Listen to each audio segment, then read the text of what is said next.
دوستای عزیز و گرامی، حامد عطا هستم.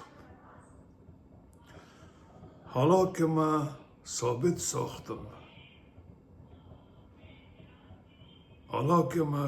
ساختم که جناب حضرت محمد آخرین رسول الله نبود،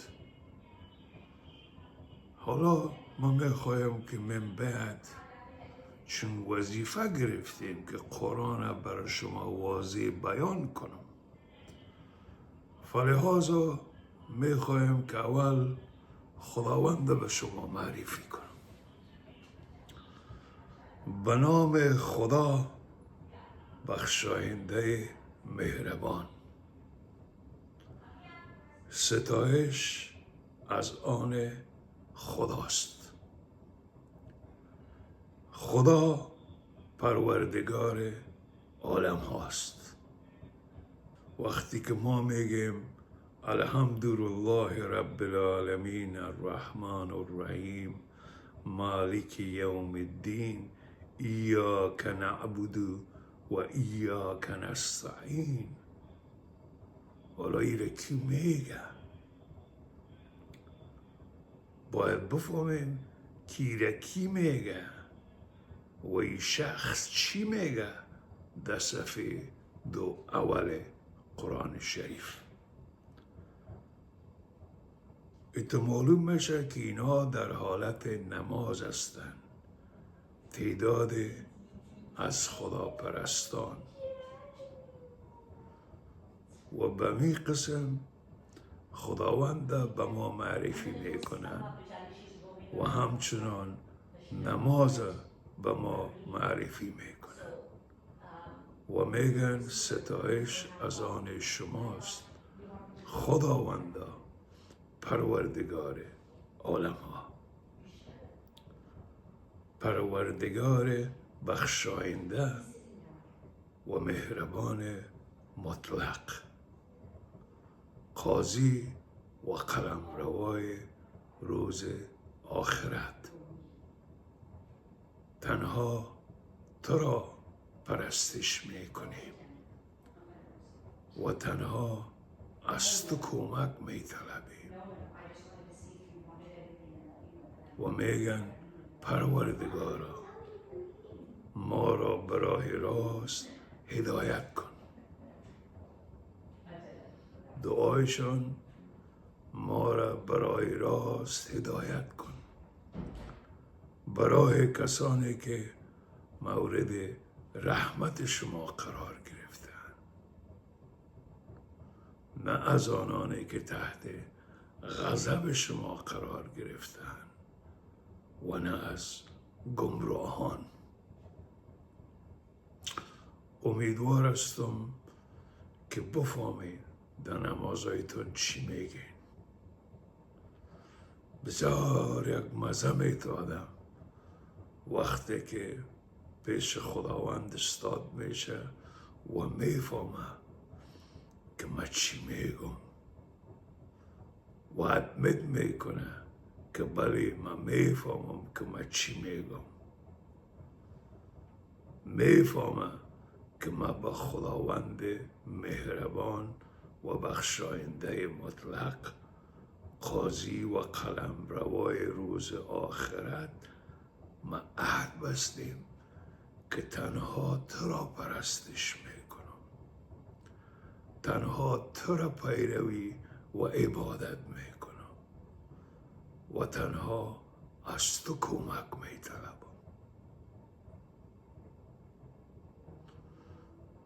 تنها تو را پیروی میکنم، نه مفسره، نه مولوی را، نه ملا و نه نمیشه ملا را، فقط خودت پیروی میکنم، خودت پیروی میکنم. و اگر یک روز مجبور شدم تنها از تو کمک میطلبم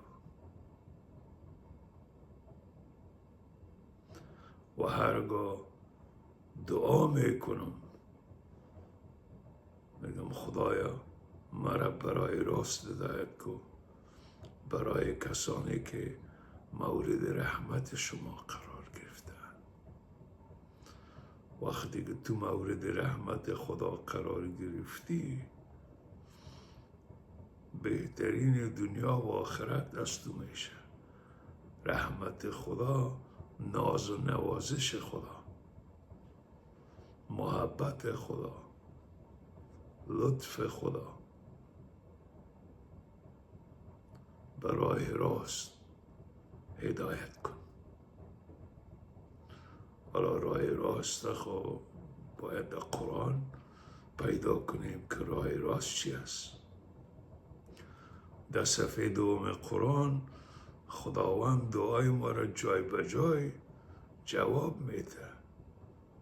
مگه تو گفتی که دعا کردی که مرا برای راست هدایت کن؟ بسیار خوب.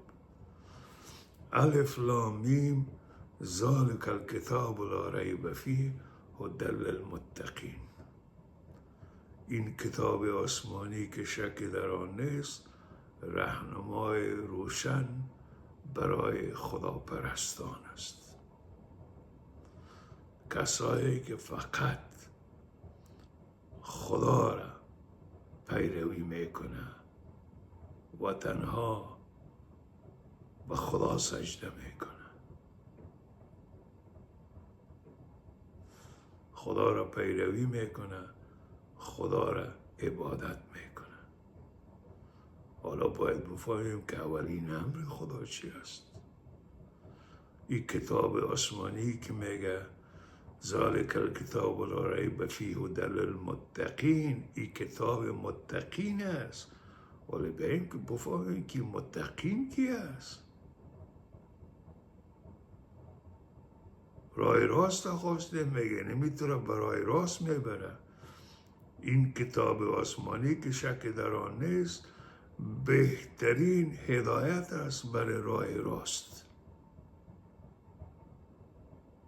مولا صاحبا، مفسرهای قرآن، چرا قرآن دوباره به مردم درس نمیده؟ برای که مردم ما روان هستن، اول خود شیعه و سنی شدن. با سنی ها ما اقلا میفهم که 4 گروه شدن، شاید هم 40 گروه باشن.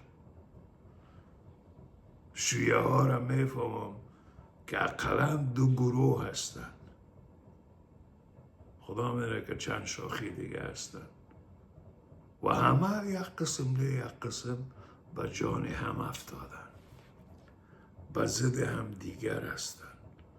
شما فکر نمیکنین که به این قرآن بشنوین از صفحه اول به پیش، و این که درک کنیم که تمام درس های ما اشتباه بوده.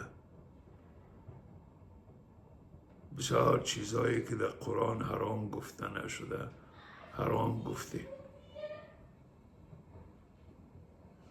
شما موسیقی را حرام ساختین، شما رقص حرام ساختین، شما لباس لوکس حرام ساختین، شما درس خواندن و مکتب رفتن برای خانم ها حرام ساختین.